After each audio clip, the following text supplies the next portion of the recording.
A total of 62 places have been renamed by China as part of its cultural imperialism that it seeks to impose on Arunachal Pradesh. The Chinese aggressive moves against India, Taiwan and in South China Sea are designed to project President Xi Jinping as a great unifier.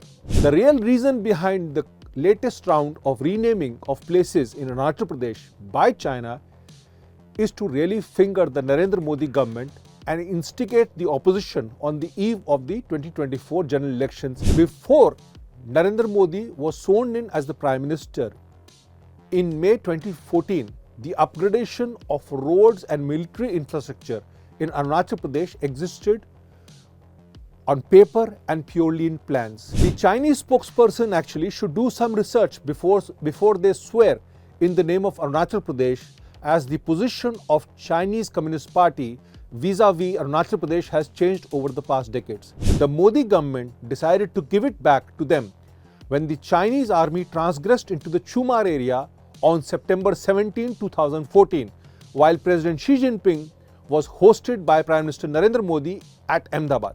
The Chinese aggravation will not go unanswered, as India has also the option of revisiting the strong influence of the Indian civilization in Tibet. President Xi Jinping should realize that he is not dealing with India of 1962 and that Narendra Modi is not Jawaharlal Nehru.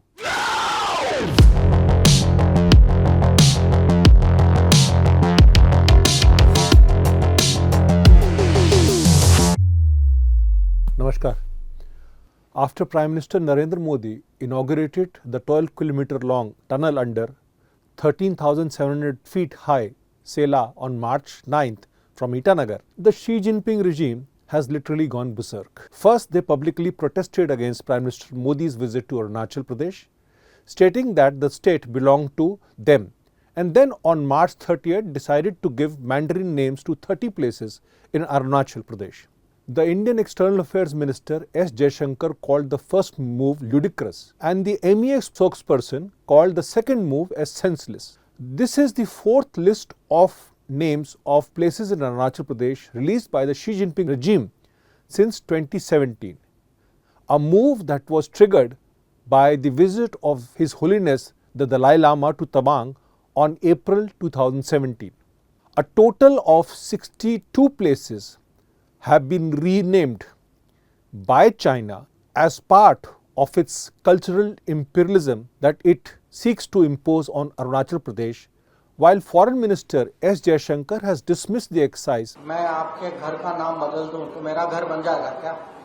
Arunachal Pradesh Bharat का state है, पहले भी था, अभी भी है, आगे भी रहेगा, तो ये नाम बदलने से कुछ नहीं होता. The Chinese aggressive moves against India, Taiwan and in South China Sea are designed to project President Xi Jinping as a great unifier before his domestic audience.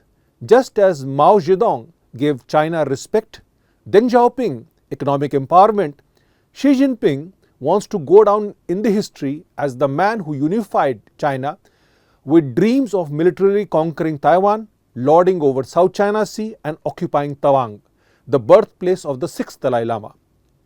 This may be a sound mind game in theory, but it is delusional in reality. The real reason behind the latest round of renaming of places in Arunachal Pradesh by China is to really finger the Narendra Modi government and instigate the opposition on the eve of the 2024 general elections in India. It is also a reaction to the Modi government taking decisive steps in integrating the border state of Arunachal Pradesh with the mainland through better air and land connectivity and military upgradation of infrastructure from Tawang in the west to Kibuthu in the east, in the eastern sector. The new international airport at Itanagar will lead to economic development of the state through tourist arrivals from all over the country. Arunachal has a great tourist potential.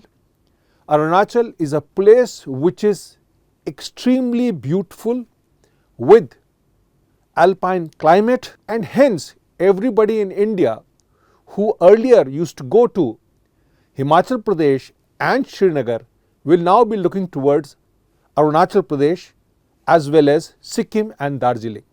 Before Narendra Modi was sworn in as the Prime Minister in May 2014, the upgradation of roads and military infrastructure in Arunachal Pradesh existed on paper and purely in plans. The then UPA Defence Minister A.K. Antony is on record in the Parliament stating that his government was not keen on developing border infrastructure all along the 3,488 kilometer line of actual control, as they feared that the PLA would use the roads to come into Indian hinterland. Let me tell you, way back in 2004, when the UPA government came into power, a meeting of the Chinese study group, a key group that takes empowered decisions vis-a-vis China, took place in the Foreign Ministry. At that time, the then Vice Chief of Indian Army, who had come into the meeting in place of the Army Chief, said that he did not want the roads to be built as the Chinese would come into the Indian territory using the same roads. At that particular point of time, the then Home Secretary, who later on became the Delhi Lieutenant Governor, Anil Baijal, he said then the best thing is not to make roads in Delhi because tomorrow the Chinese may come into Delhi. So what has happened is that the Indian Army is still to get over this 1962 hangover, and it has over the years, along with the government in power, made efforts to pacify the Chinese dragon lest it breathe fire. The renaming of places in Arunachal Pradesh by China is part of the Middle Kingdom mindset of Xi Jinping regime.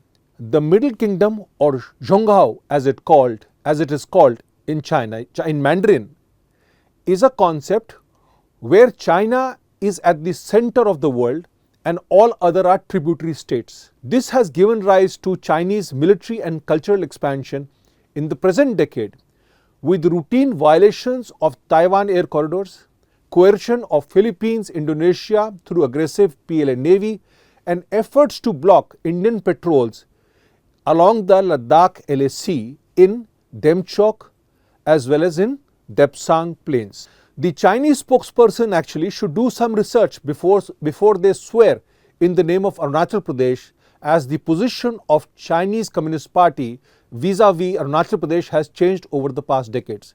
In 1960, the then Chinese Prime Minister Chou En-lai told his Indian counterpart Jawaharlal Nehru that China would give up its claim on the eastern sector of India if New Delhi accepted the 1959 line on the western sector that passes through Konkan La.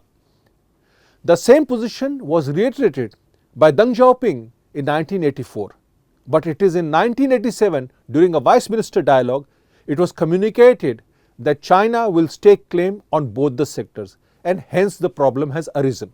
While the PLA continued military nibbling at the LAC in both the sectors pre-2014, the Modi government decided to give it back to them when the Chinese army transgressed into the Chumar area on September 17, 2014, while President Xi Jinping was hosted by Prime Minister Narendra Modi at Ahmedabad. Fact is, Prime Minister Modi told President Xi Jinping bluntly that either he tells the PLA to withdraw from Chumar or he will assume that the transgression has the approval of the Chinese president. That Arunachal Pradesh was totally off the special representative dialogue on boundary resolution was made it clear by the National Security Advisor Ajit Doval to his current counterpart Wang Yi. When Wang Yi decided to mention the word Tawang during the SR dialogue, NSA Doval told him that the dialogue needs to be immediately stopped, and henceforth there should not be any dialogue, as Tawang is not on the agenda under any circumstance. The NSA made it clear that just because his grandfather used to go to for pilgrimage to Mount Kailash and Mansarovar Lake in Tibet without a passport should India lay territorial claims to Tibet. So what will India do after the fresh round of renaming? The Narendra Modi government currently is in election mode and hence the matter currently stands dismissed as senseless. However, the Chinese aggravation will not go unanswered as India has also the option of revisiting the strong influence of the Indian civilization in Tibet and the Sanskritized names of places and the foundation of Sanskrit sutras in Tibetan Buddhism like Om Mani Padme Hum. It will further integrate the Arunachalis into mainstream to the first village in Kibuthu with advanced military capabilities and capacities along the eastern sector for faster deployment of troops, mountain guns and BrahMos missiles. President Xi Jinping should realize that he is not dealing with India of 1962 and that Narendra Modi is not Jawaharlal Nehru, who went on to attend the non-aligned summit in Ceylon in the midst of the 1962 war. The fundamental issue that India needs to understand is that China only understands the language of power. It understood when Colonel Santosh Babu took on the Chinese PLA at Galwan on June 15, 2020. It understood when the Indian Army, including the special forces of Tibetan expats, occupied the southern banks of Pogongso right up to Rizangla, Rechinla. Had it not been for that, the Chinese would have never vacated positions on Pogongso. And for that, we have to thank General Bipin Rawat. While India will play down the issue till the general elections take place, there is a number of things that India should be doing in future vis-a-vis China if it needs to understand what the Chinese regime is up to. India definitely needs to upgrade its intelligence capabilities, its information warfare, as it needs to know what is the main reason China sporadically provokes India. It needs to have advanced information as to what the Chinese government is planning to do all along the 3,488 kilometer long LAC. As of now, the Indian intelligence and the Indian military capacities have a huge gap to fill if the questions need to be answered and answered well in advance. The future with China remains adversarial and will continue to be so, given the military ambitions of President Xi Jinping and its desire to become numero uno in the world.